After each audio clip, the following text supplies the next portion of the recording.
Good morning, everybody. Thank you for being here. We're here this morning to announce that Connecticut has filed suit against 4 ghost gun manufacturers, out-of-state ghost gun manufacturers, for illegally selling ghost guns here in Connecticut. The 4 manufacturers are Indie Guns LLC, Steel Fox Firearms Inc., Hellfire Armory, and AR Industries LLC. So what are ghost guns? Why are we here? Ghost guns are unserialized, untraceable, unregistered, fully functional, in most cases fully automatic firearms that one can make at home.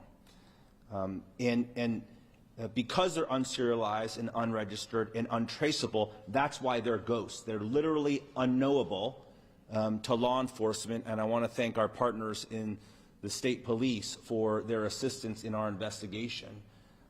These are guns that put Connecticut families, residents, and law enforcement at risk because we can't trace them. And it's impossible at any one time to know how many of these ghost guns are out there and how great the risk is, but the risk is increasing.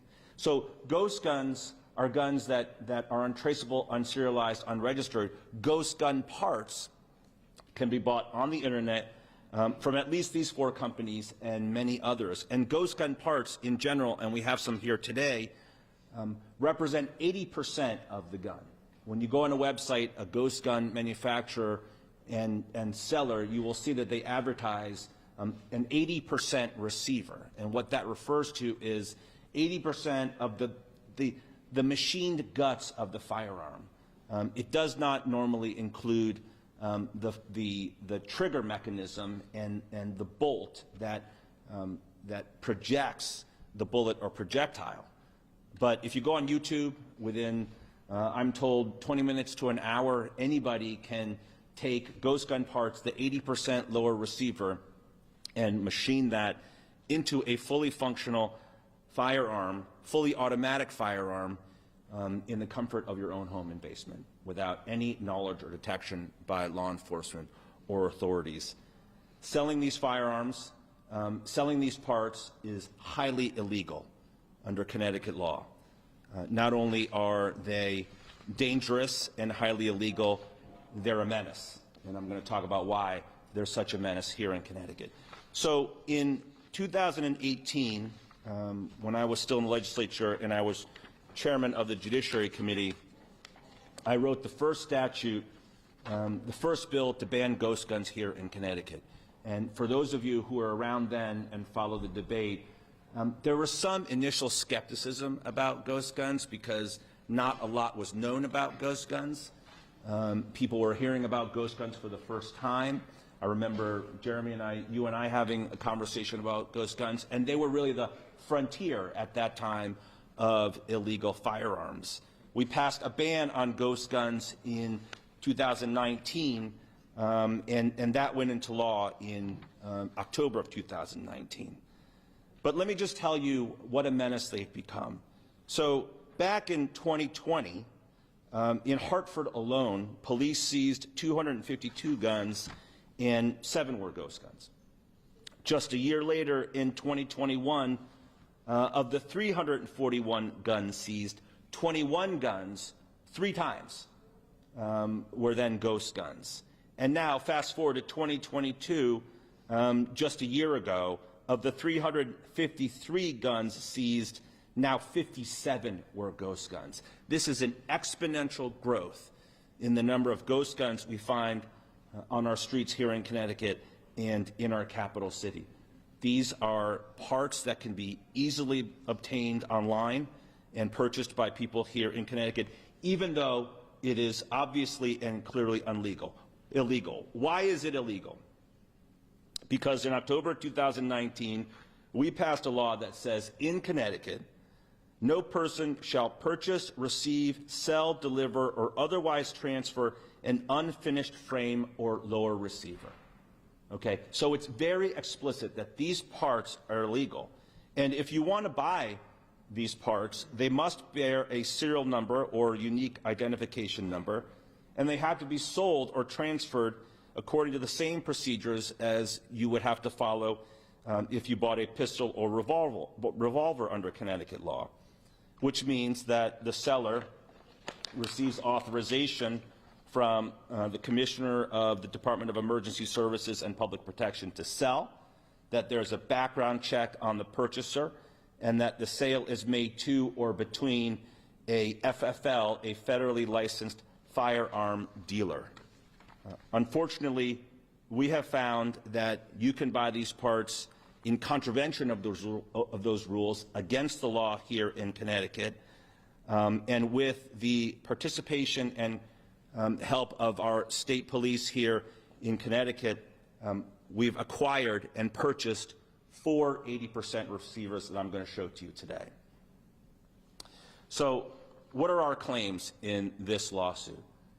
Our claims are pretty straightforward consumer protection claims under Connecticut law, that these manufacturers and sellers have broken Connecticut's consumer protection laws by selling these firearm parts for sale here in Connecticut against the law, and that they have deceived and lied to Connecticut purchasers by representing that it's legal to buy these guns here in Connecticut, or strongly implying that these guns are legal to purchase here in Connecticut, or even though there is some light disclaimer on their website about state laws that bar the sale and purchase of these firearm parts here in Connecticut, they ship them anyway here in Connecticut.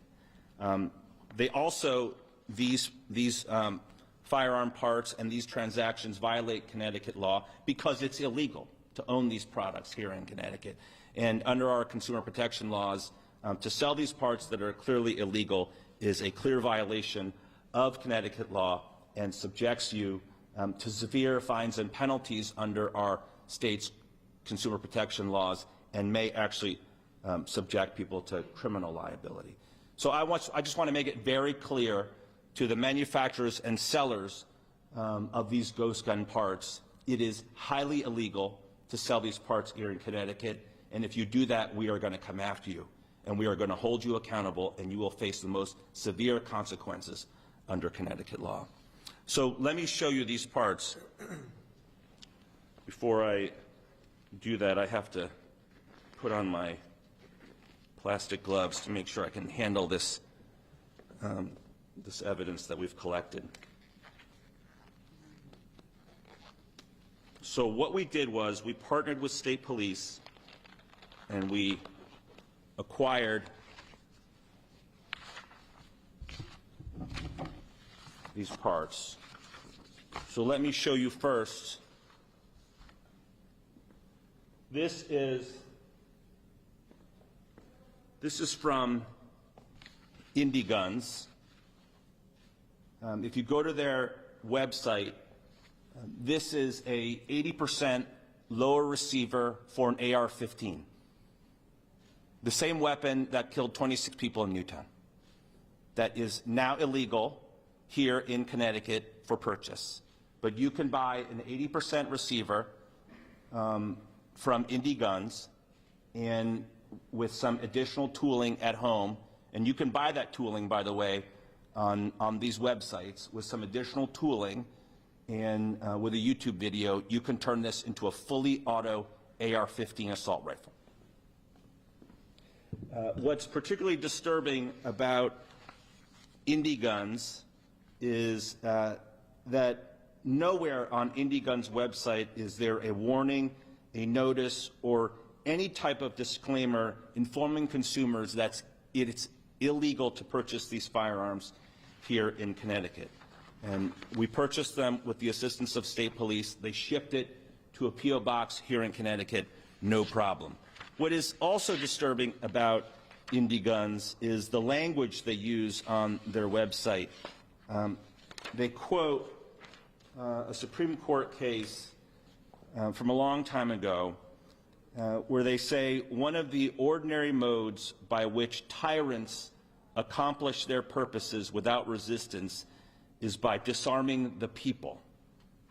And then in their marketing on their website, they talk about how craft guns make us feel rooted.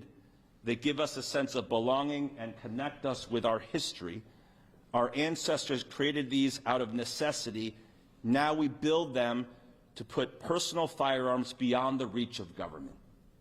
So this is insurrectionist-type language about tyrants and about taking up arms against the government.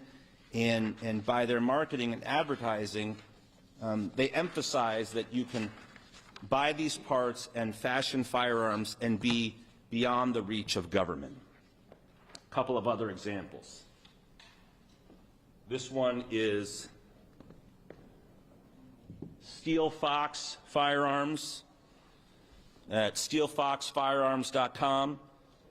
$74.99, not even $100 to buy an AR-15 80% lower receiver.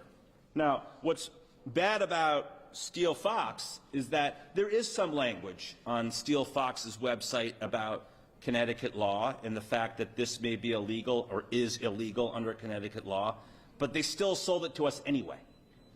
They shipped it anyway. So not only did they fail to follow the law, but they had clear knowledge of the law and shipped the 80% receiver to us.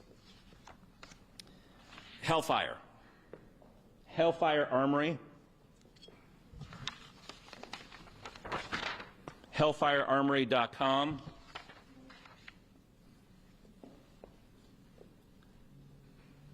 Hellfire's marketing says this is an AR-15 80% lower receiver, and it says there are no logos, no serial numbers, and no stamps. That's part of their marketing, to make sure you understand that this is a ghost gun and it's untraceable. And of course, the name Hellfire suggests that, you know, this is very serious weaponry and underscores its stopping power. Hellfire, by the way, also provides instructions on their website on how to assemble an AR-15. And finally, I have here AR Industries, yet another manufacturer.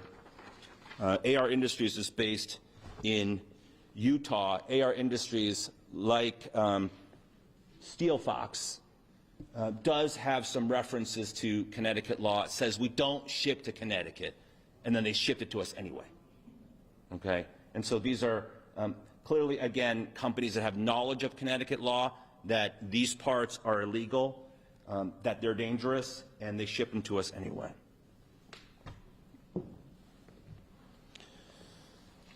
So I don't have to tell you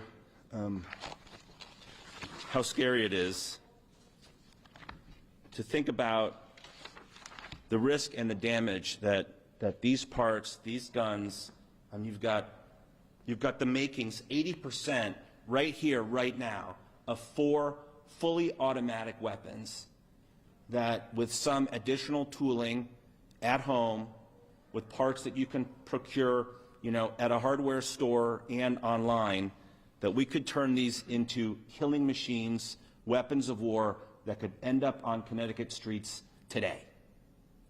That is the tremendous risk that these weapons pose.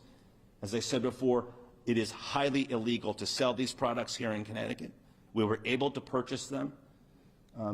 They're clearly being sold in violation of the law, and Connecticut takes this action today to sue these manufacturers, and we will go after others to make sure that these future guns don't end up on Connecticut streets. We couldn't do this work without state police, without the moms who demand action. I want to thank you for being here today. And let me turn it over to our longtime partner in consumer protection, Commissioner Michelle Siegel. Thank you. Good morning. Thank you, everyone, for being here. Thank you to the Attorney General's office. You know, the mission of the Department of Consumer Protection is to protect public health and safety. And it's hard to imagine a bigger threat to public health and safety than the illegal sale of these gun parts into the state. And so we are grateful to be able to work with the Attorney General and partner with him and appreciate his really bold and strong action to address this marketplace. You know, we want fair, well-working marketplaces in this state where consumers can go, and that means you can't have people selling illegal products, and it's that much worse when the product can be so harmful to the public. So we are proud to be able to support the Attorney General in bringing about this investigation and case. And with that, I will turn it back to you. Thank you. Another partner in the fight against gun violence, Jeremy Stein of Connecticut Against Gun Violence. Thank you, William. I really do want to thank our Attorney General, William Tong, and the State Police. This is really unique because William came to me and others back in, I think, as early as 2017, and as he said earlier, he said, what do you think about banning ghost guns? And I'll be honest, at that point in 2017, I said, what are you talking about? And so I had to educate myself, like many others. But once I started reading about it and talking to partners that we had in California, they knew all about ghost guns because they were starting to see the beginning of an epidemic or a pandemic, but a public health crisis unlike they've ever seen. They started seeing these unmarked, unserialized, untraceable guns being manufactured in people's basements by people who are bypassing some of the strongest gun laws in the country. And they said, if you are not careful, Connecticut, you are going to see the same problem that we're having on the West Coast. And when William and others, but mostly William, championed this, legislators and others kind of said, well, it's not really a problem in Connecticut yet, right? So why do we have to do anything about it? Well, unfortunately, the same approach was taken when Columbine happened. And people said, well, you know, that happened in Colorado. That didn't happen here. Why should we worry about it? And, of course, what did we see? We saw 26 people, 20 children die in Sandy Hook, and then we've seen that same thing happen in Parkland and other places around the country because we're ignoring what's happening around the country and thinking that we're immune. Well, thank God in Connecticut we banned ghost guns. And I think it's amazing to see that now that William's our Attorney General, that he's doing everything in his power to make sure that these guns stay out of Connecticut and make sure that they are not bypassing what we have in Connecticut as the strongest gun laws in the country. So we cannot ignore this. What we're seeing is there was a bust in New Britain where over 100 homemade guns were recovered. This was, and then in January, they seized in Connecticut 130 untraceable guns in somebody's basement. Somebody was actually making guns with 3D printers, but they're also getting them places like, as Attorney General Tong had mentioned, readily online. And there's actually no prohibition from even having a minor, if they have a credit card, from obtaining the parts to make an AR-15. And what we've seen is this is a dramatic problem growing across the country and right here in Connecticut. In fact, the ATF did an analysis, and they said that the rate of ghost guns that they're seeing between 2017 and 2021 increased by 1,000%. 1,000%. I just left Chief Spagnolo in Waterbury, the Waterbury chief, and he said that they recovered, I think it was 212 guns, and about 22 of those were ghost guns. And that is a rate that 10 to 12 to 15% of all guns that are recovering in their cities is increasing rapidly. So I applaud our Attorney General, the State Police, and all the attorneys that are standing behind us who are going to do everything in their power to make sure that we stop this next pandemic from happening. So thank you. Thank you. Let me just, before I invite our next speakers, when I was elected to the legislature in 2006, in those first few years we talked a lot about gun trafficking, and we still talk a lot about gun trafficking. But when we talked about gun trafficking then, we were talking about what was known as the iron pipeline and the now notorious trunk full of guns, where somebody comes from a state with permissive gun laws, puts guns in the back of their car, drives them up 95, and finds their way to Hartford, for example, where we took a walk, right, 5 Corners, and opens up the trunk and sells them for cash. And so that was the focus of our law enforcement work then, and it still is, in stopping that iron pipeline. This raises the stakes exponentially because now you don't rely on that pipeline. This pipeline now goes through UPS or FedEx or the United States Postal Service, and you can just buy 80% of a fully automatic assault weapon and make it at home and totally bypass the iron pipeline and traditional gun trafficking, which is what makes this so dangerous. And I know that there are so many families that are touched by this.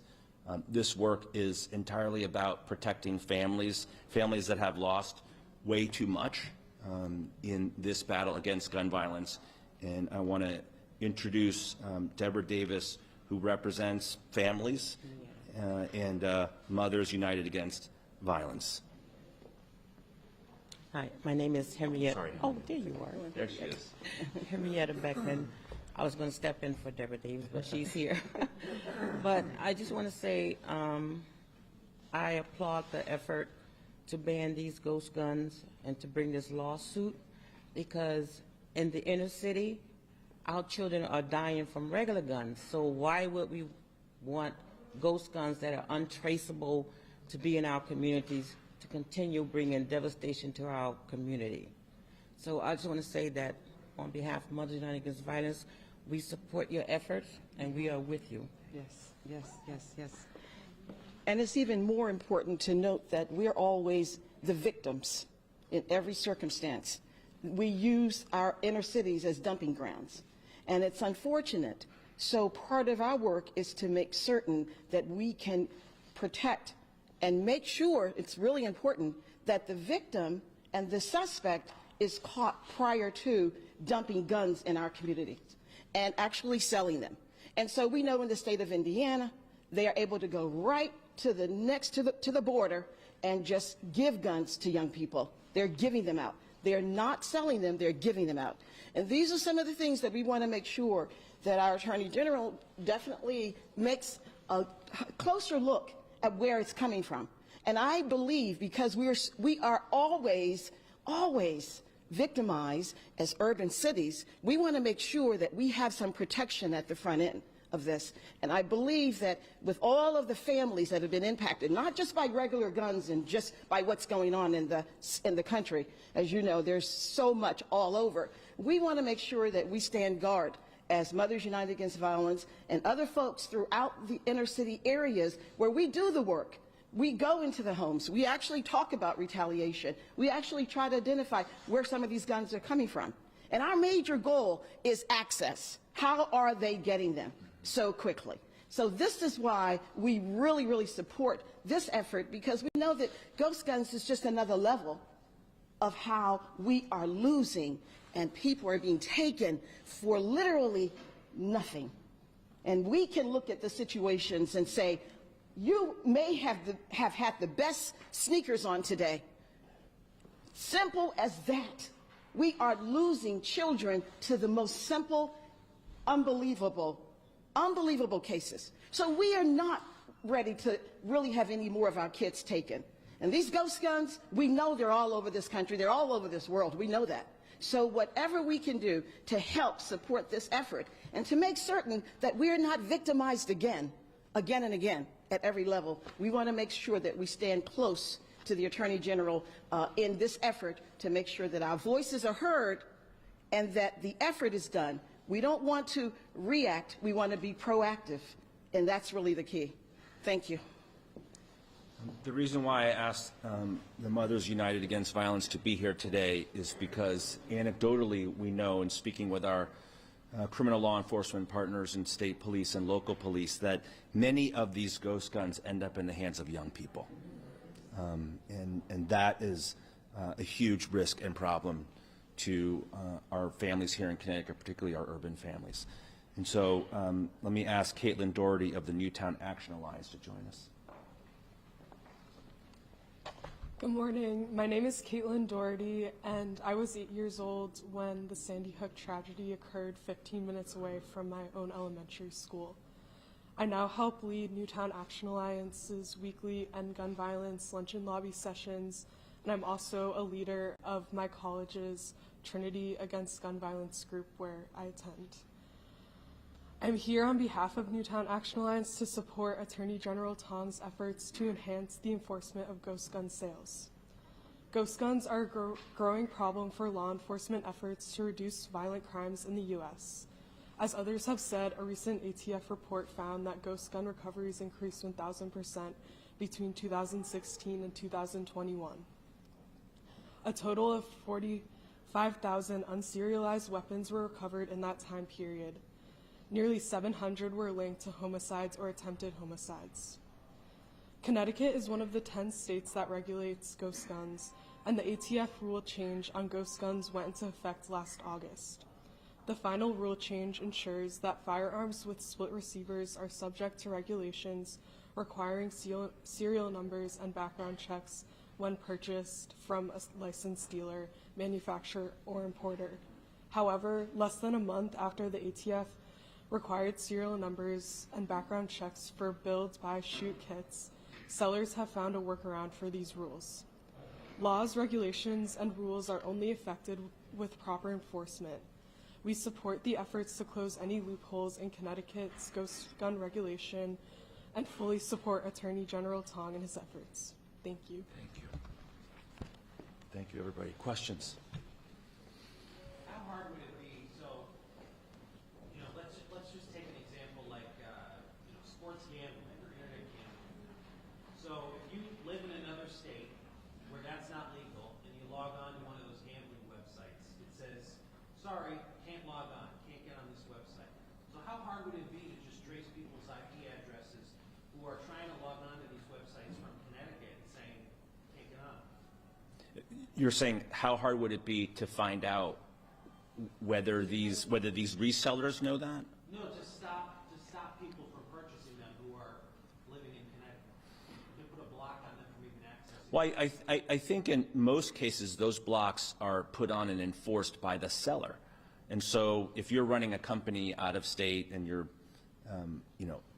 your example was sports gaming, right? I mean, the geolocation technology, I think, is provided by the company that's doing the selling of the gaming product. And so I don't think the state of Connecticut has the technology or the resources to police every seller in Utah and Florida and Texas and beyond.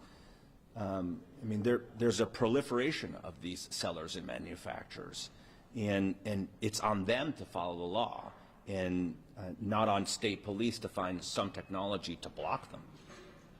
Yeah. Yeah, and then Jeremy brought up a good point with regard to, you can 3D print these things as well. So is that yet another obstacle that's even harder to track? I know that we considered the 3D printing issue and plastic guns when we wrote this law.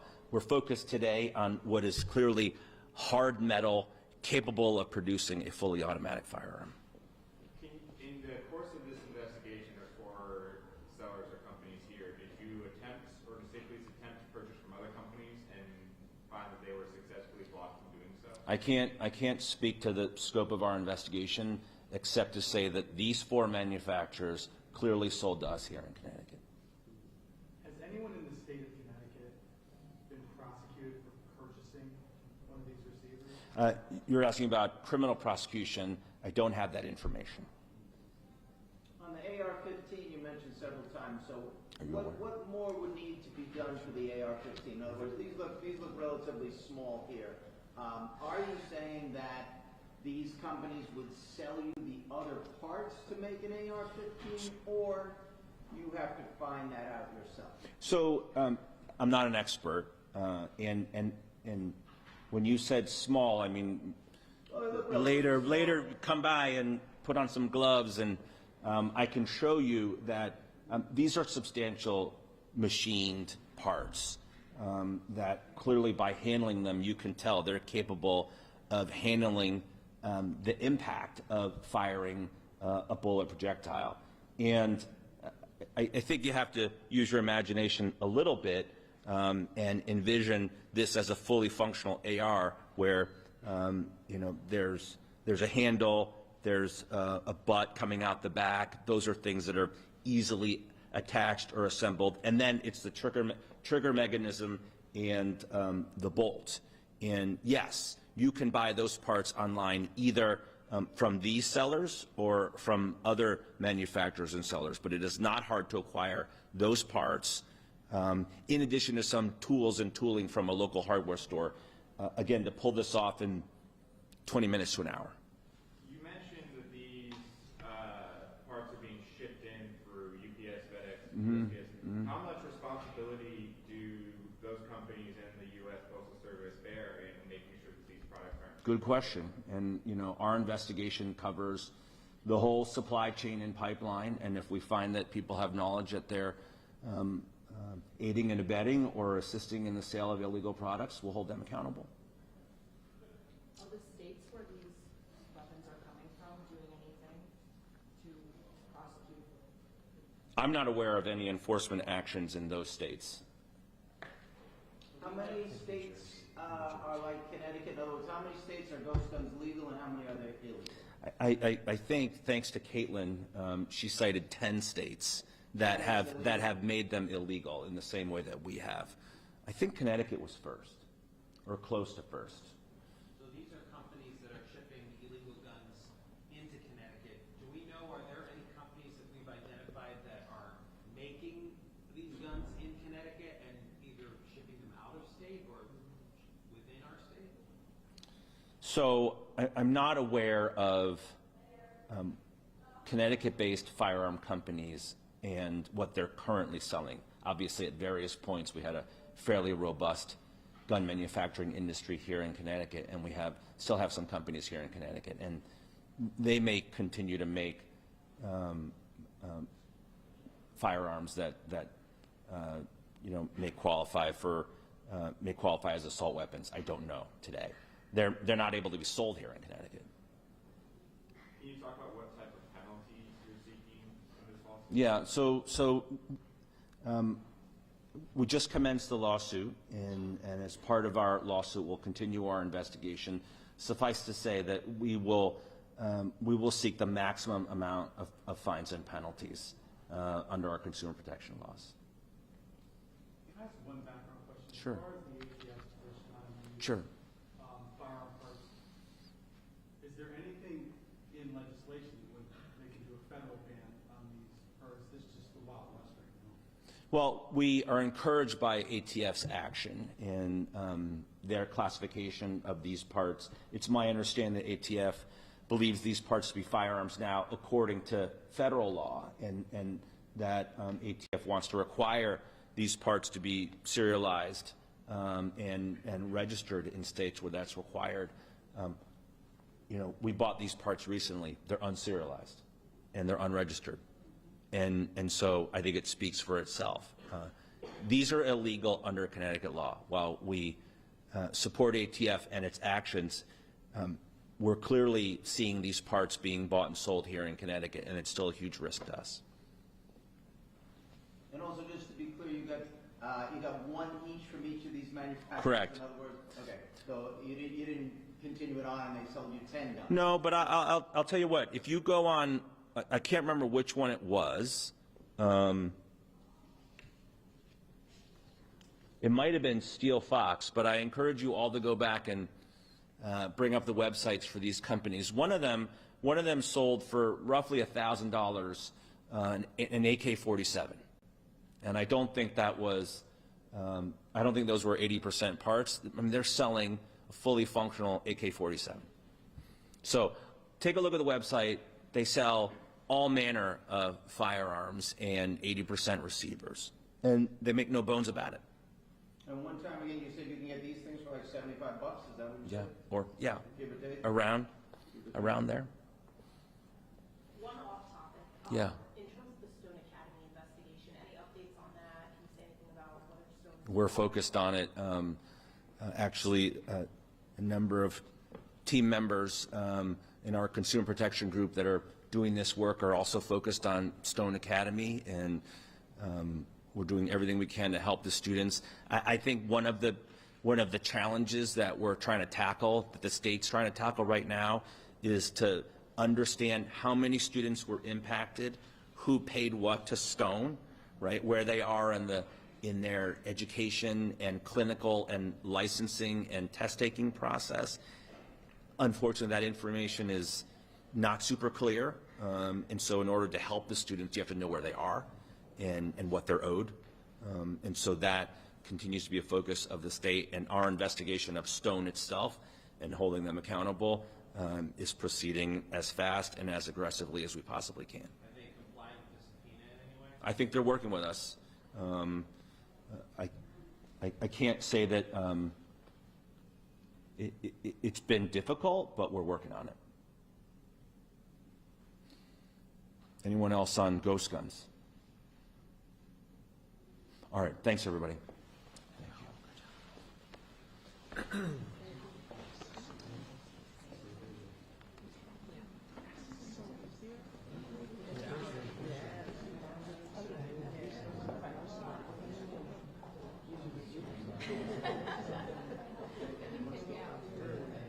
Yeah, I think we have to focus on all of it.